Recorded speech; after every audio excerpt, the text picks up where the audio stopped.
Hello viewers, welcome to Clip Short Summary. If you are new to our channel, then keep subscribed to our channel for the latest filming summary videos. Our today video is about the story of the Dune movie. In the opening monologue, Princess Irulan explains that after the fall of the Machine Titans and the reclaiming of the universe by humans, the people established trading programs to gain knowledge they had lost in their apathy. The two training regimens, each gender-specific, enabled humans to establish knowledge in math and psychic abilities. The universe is dominated politically and economically by the spice melange, which extends life and enhances certain psychic powers.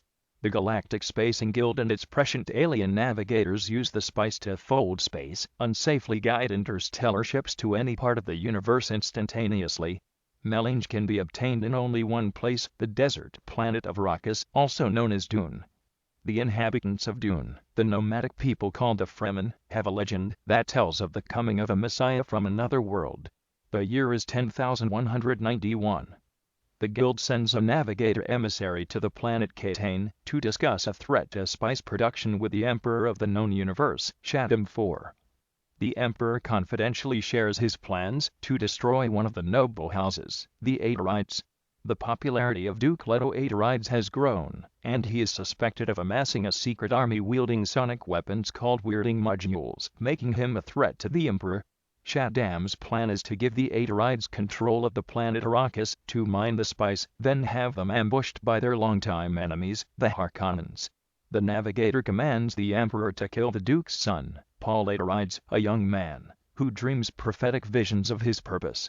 The order draws the attention of the Bene Gesserit sisterhood, as Paul is a product of their centuries-long breeding program which seeks to produce the superhuman Kwisatz Haderach.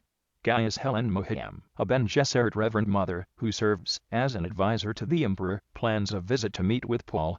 On the planet Caladan, watery homeworld of House Atreides, Paul cannot understand why the Harkonnens would give up their hold on Arrakis to the Atreides, but understands that the family must go there.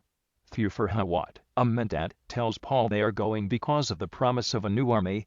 Paul's tutor and mentor, Gurney Halleck, tests him in the limits of hand-to-hand fighting in preparation for his manhood trials and discusses Paul's amazing abilities with Thufir.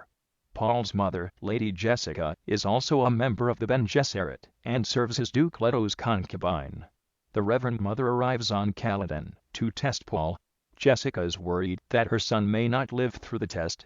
Moham tells Paul about the water of life, bile from the giant Arrakis worms, which no man has ever drunk and survived. Only the Kwisatz Haderach, the true Messiah in whom the Fremen inhabitants have prophesied will lead them out of oppression, can drink it. With a deadly gum jabber at his throat, Paul is forced to place his hand in a box which subjects him to excruciating pain. But he resists the urge to withdraw his hand and passes the test to Moham's satisfaction.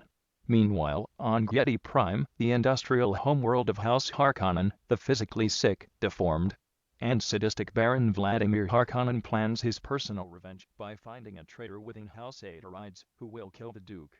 He assigns his nephews Glossu Rabban and Phaedroth the task of crushing House Atreides after they have assumed control of the planet. Upon arriving on Arrakis, Leto is informed by one of his right-hand men, Duncan Idaho, that the Fremen have been underestimated. They exist in vast numbers and could prove to be powerful allies. Paul and Leto meet with Dr. Kynes, a spice mining leader, who takes them by aircraft to a remote area, where they witness a giant worm attacking a spice mining ship, a crawler. Faced with the destruction of the mining facilities, Duke Leto orders the giant crawler evacuated rather than risking lives by trying to save the precious spice ore, and even saves many of the workers by bringing them on his shuttle before the facility is destroyed, earning him the trust and recognition of Dr. Kynes and the rest of the Fremen workers. But before the Duke can establish an alliance with them, the Harkonnens launch their attack on Arrakis and House Atreides.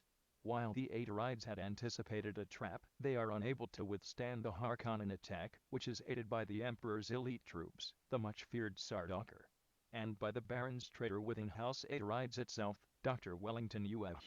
Ueh plans revenge on Baron Harkonnen for the death of his wife. Captured, Leto dies in a failed attempt to assassinate the Baron using a poison gas capsule planted in his tooth by Dr. Ueh. With his vision fogged by drugs, Leto kills the Baron's aide Peter de Vries instead. With Peter dead, Captain Joachim Neffet, the Baron's head of security, takes over Peter's duties as the Baron's valet and aide. Dr. Kynes is captured and abandoned in the desert to die. Thufir is forced to take over as director of spice mining for the Harkonnens, while Rabban becomes de facto governor of Arrakis. Paul and Jessica, who is pregnant by Duke Leto, escape into the deep desert, where they manage to join a band of Fremen led by Stilgar. Paul adopts the title of Muad'Dib, and the Fremen suspect he is the leader they have been waiting for. Paul teaches the Fremen how to fight using the weirding modules, and begins targeting mining production of spice to stop its flow. Stilgar trains Paul in Fremen traditions, and Paul rides his first sandworm. The Fremen's Bene Gesserit Reverend Mother has aged and Jessica drinks the water of life to replace her. The poisonous water causes her to go into convulsions and premature labor, her eyes bleed, and the transmutation of the sacred water awakens her knowledge. Jessica's daughter Alia is born prematurely, but has blue-tinted eyes because of the spice and the knowledge imparted by the water of life. Within 2 years she grows rapidly into a young girl with great powers. During the war against the Spacing Guild, the Fremen, with Paul as their leader, effectively halt spice production on Arrakis. The Guild warns the Emperor that he must intervene. They fear Paul will take the water of life. During a skirmish, Paul meets his former mentor Gurney Halleck, now a smuggler, who surrenders and immediately joins Paul and the Fremen to continue the war and maintain the stranglehold on spice production. Paul begins a romance with Chani, the daughter of the leader Dr. Kynes. After a vision, Paul can no longer see his future and decides to drink the water of life. Paul goes into the desert with Chani and a cadre of bodyguards, drinks the water of life, and enters a coma-like state. Awakening literally and figuratively, he is transformed and gains control of the sandworms of Arrakis and the secret of the spice. He has discovered that water kept hidden in huge caches by the Fremen can be used to permanently destroy the spice. Paul also possesses the ability to see the future and, more importantly, the present, when he gazes into space and sees the Emperor's plan. A huge invasion fleet above Arrakis has been amassed to regain control of the planet and the spice. When the Emperor arrives on Arrakis, he executes the incompetent Rabban for failing to remedy the spice situation. Alia is brought in as a hostage, and she delivers a message: Paul is coming for them. Paul launches a final attack against the Harkonnens and the Emperor at the capital city of Arrakeen, using atomics to blast out a wide section of the shield wall protecting the city from the ravages of the desert. Paul lets the raid, riding through the breach with the Fremen on sandworms. After a climactic and fierce battle, where casualties are heavy on both sides, Paul and the Fremen warriors defeat the Emperor's legions of Sardaukar, while Alia slashes the Baron with her gum jabber and sends him into the jaws of a sandworm. Afterward, Paul, Stilgar, Gurney, Alia, Jessica, and their army confront the captive Emperor, Princess Yulan, and their staff. Paul is challenged to a duel with daggers by the psychotic Fade. After a short but brutal fight, Paul stabs Fade in the neck and uses his vocal powers to explode his internal organs, killing him. Paul faces the defeated Emperor, relieves him of power, and announces an era of peace for all of humanity. Storm clouds gather, and it begins raining on Arrakis for the first time in the planet's existence. Alia declares, "And how can this be? For he is the Kwisatz Haderach,